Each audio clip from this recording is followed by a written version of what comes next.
के मन माया के बंधन से कैसे छूटेंगे, दुनिया की तमाम तरह तरह की दुख और तकलीफें हम पर कैसे अपना असर नहीं डाल सकेंगी।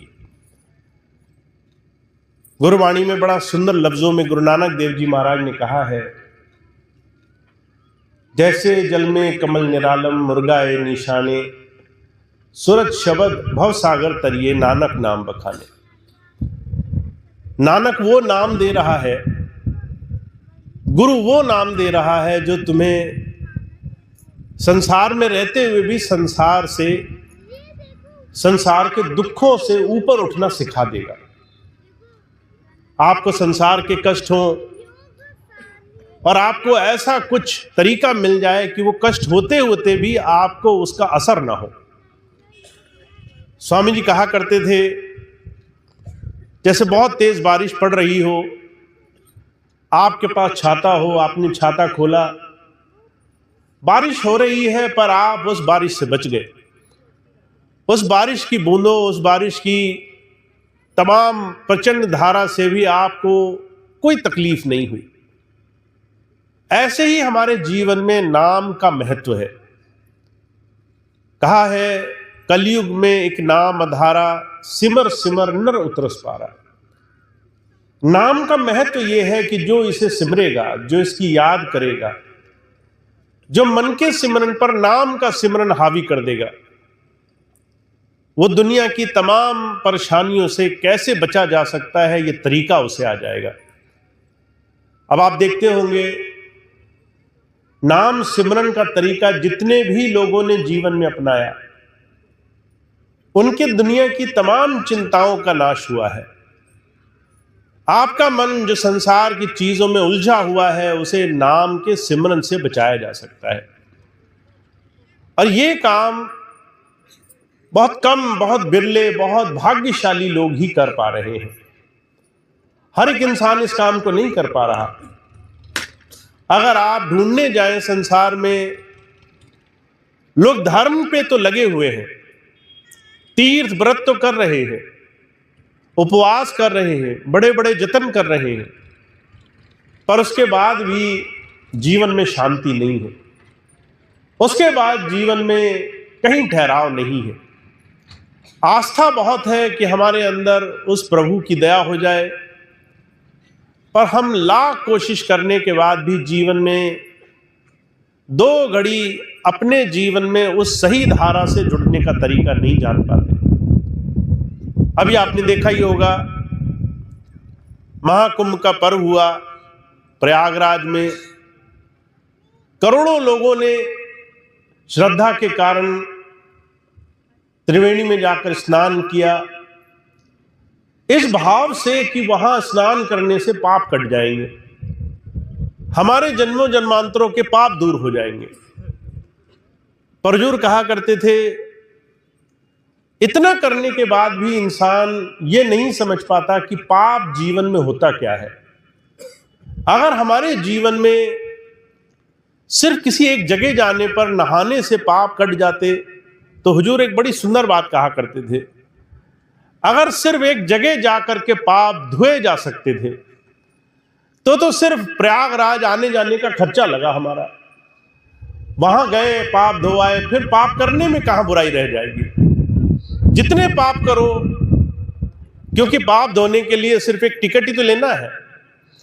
वहां जाओगे और वहां जाकर के स्नान करोगे, पाप धुल जाएंगे, तो कौन पाप करना छोड़ेगा। महाराज जी कहा करते थे, हमें अगर ये बात समझ में आ जाए कि पापों का नाश, संसार की विकृति और बुराइयों का नाश किसी एक जगह जाकर नहीं होता, उसको हमें अपने मन में ही लाना पड़ता है। अपने आप को सही दिशा में ले जाना, अपने जीवन को सही तरीके से जीना, अपने जीवन में एक सदाचारी जीवन, एक नेक पवित्र जीवन जीना, ये संत सिखाना चाहता है। अगर हम संत की दया से अपने जीवन को देखें, हमने जन्म ले लिया और उसके बाद हम कैसे अपने जीवन को बदलेंगे, इतनी ही चीज का नाम संत मत है। आप कैसे अपने जीवन को प्रभु की दृष्टि से देख करके इस जीवन को बदल सकते हो। अब इस लिहाज से देखा जाए, तो महाराज जी एक बड़ी सुंदर बात कहा करते थे, अगर आप ये देखो कि आपके पूरे दिन आप क्या ऐसा काम करते हो जो उस प्रभु को राजी नहीं होगा, तो आप समझ जाओगे आप जीवन में कौन सी चीजें छोड़ो जिससे प्रभु राजी हो सकता है। आप सुबह से लेकर शाम तक जो जीवन जी रहे हो, अगर आप उसमें थोड़ा सा बारीकी से देख लो, आपको बहुत चिंताएं लगी हैं मेरा क्या होगा, आपको बहुत चिंताएं लगी हैं बच्चे नहीं पढ़ेंगे, जमीन जायदाद नहीं बनेगी, शरीर स्वास्थ्य ठीक नहीं होगा, ये जो चिंताएं हैं ये प्रभु की भक्ति में सबसे बड़ी रुकावट है। चिंता कोई इंसान तब करता है जब भरोसा नहीं होता। जिसका भरोसा होता है उसे फिर ये विश्वास रहता है कि कोई चीज देर तो हो सकती है पर वो हमेशा सही दिशा में बनेगी। जिसका विश्वास नहीं उसे तरह तरह की चीजों में अभाव आता है। तो जिसके अंदर चिंता है उसको चिंतन नहीं बनेगा। जिसको परेशानी है, जिसे तरह तरह की चीजों से मन में बार बार खटक मच रही है, वो कभी भी प्रभु के भरोसे उसके विश्वास में जीवन नहीं जी पाता। इसलिए कबीर साहब ने कहा है, कबीर भरोसे राम के निर्भय होकर सोए, अनहोनी होनी नहीं होनी होए सो है। कबीर तो राम के भरोसे है, ईश्वर के भरोसे है, और ईश्वर के भरोसे होने की क्या उसके जीवन में आपको सबसे पहली झलक दिखाई देगी। कहते हमारे अंदर निर्भयता आ गई है, डर नहीं लगता आप किसी चीज से।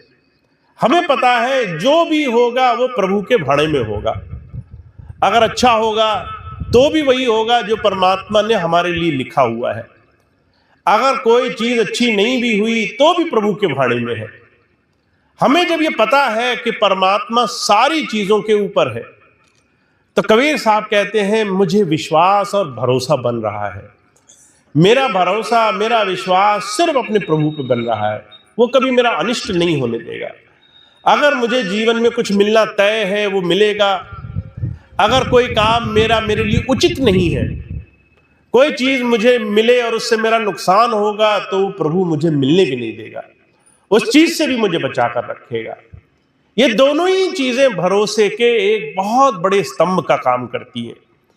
अगर आप और हम अपने उस मालिक पे भरोसा करना चाहें तो हमें ये दोनों ही चीजें स्वीकार करनी होंगी।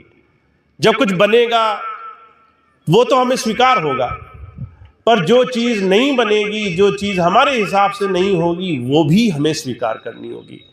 दोनों ही चीजों में वो प्रभु हमारे जीवन में एक रचना रचता है, हमारे जीवन में एक रास्ता दिखाता है। और इस भरोसे से, इस विश्वास से आपके जीवन में आपके काम बनेंगे। इस विश्वास और भरोसे से ही आपके जीवन में सारी चीजें बनेंगी। हुजूर एक ही बात कहा करते थे, जब तक आपका भरोसा उस ईश्वर पे, मालिक पे है, तब तक आपके जीवन में आपके सारे काम आसानी से हो जाने हैं। पर जब तक आपका भरोसा दुनिया की किसी भी और चीज पर है, तब तक आप उससे दूर हो। महाभारत काल का जिक्र आता है, द्रौपदी थी, उसे इस बात का अभिमान था कि श्री कृष्ण मेरे सखा है, श्री कृष्ण ईश्वर हैं, भगवान हैं, और मेरे भाई भी हैं, मेरे मित्र भी हैं, मेरे सब कुछ हैं। पर उसके बाद भी वो श्री कृष्ण पर पूरा भरोसा नहीं कर पाई। उसे तरह तरह की चीजों पर भरोसा था। मेरे पति हैं, मेरे पितामह हैं, बड़े लोग हैं, आचार्य कुल के लोग हैं, मैं खुद बहुत शक्तिशाली हूं। जब दुशासन ने द्रौपदी का चीर खींचने की, उसे अपमानित करने की कोशिश की, तो द्रौपदी ने सबसे पहले कृष्ण को याद नहीं किया। सबसे पहले उसने सबको देखा, पति को देखा, गुरु को, बड़े बड़े अपने दरबार में बैठे हुए वृद्धजनों को देखा, सबसे भरोसा जताया उसने। जब सबसे हार गई तो उसने अपने बल का भी प्रयोग किया कि मैं दुशासन को साड़ी खींचने नहीं दूंगी। जब वो भी जो है बात नहीं बनी, जब वहां भी उसके हाथ पर लकीरें खिंच गई, जब वो भी कुछ नहीं कर पाई, तब जाकर के उसे कृष्ण याद आए थे। हुजूर कहा करते थे, जब तक तुम्हारे लिए दुनिया की हर एक चीज का कोई दूसरा महत्व है। तुम दुनिया की 1000 चीजों को बहुत बड़ा अपने जीवन में बनाकर बैठे हो, तब तक ईश्वर की महिमा नहीं समझ में आती। ईश्वर की महिमा दुनिया की हर एक चीज में देखने वाले हम बन जाए, हर एक जगह उस ईश्वर की कृपा हमें दिखने लग जाए। घर में भी दिखे,